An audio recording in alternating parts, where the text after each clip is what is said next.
Hello friends, we are going to solve our PQB problem number 10 from chapter number 4th. This is a problem of GATE 2015, paper number 3, 1 marks problem.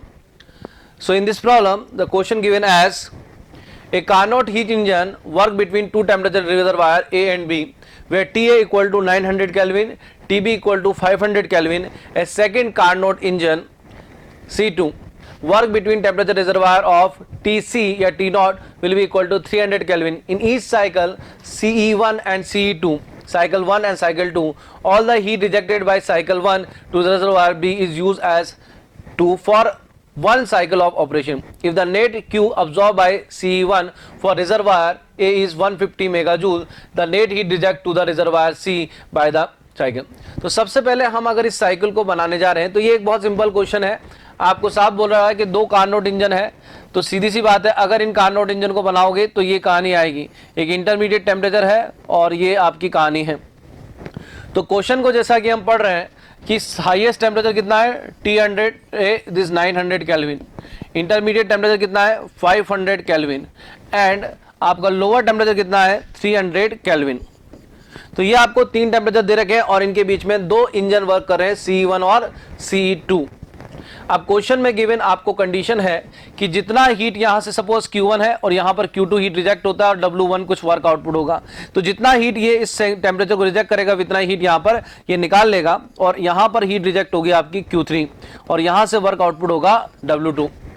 ठीक है, और इस question में आपको साफ साफ given है ये कौन सा इंजन है, कार्नोट इंजन. और जैसा कि आप सब जानते होंगे कि कार्नोट इंजन की जो एफिशिएंसी होती है वो टेम्परेचर लिमिट के टर्म में रखी जा सकती है.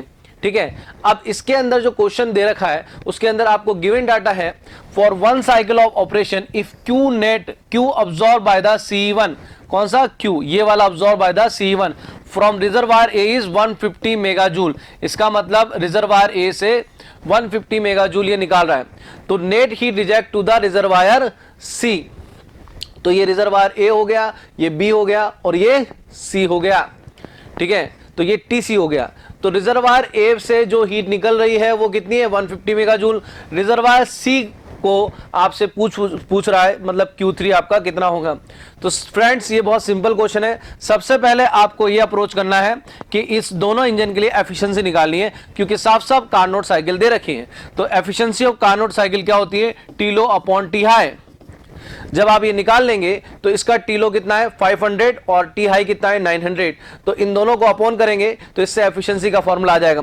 एफिशिएंसी को Q1 से मल्टीप्लाई करेंगे तो आपको वर्क आउटपुट आ जाएगा, दैट इज W1.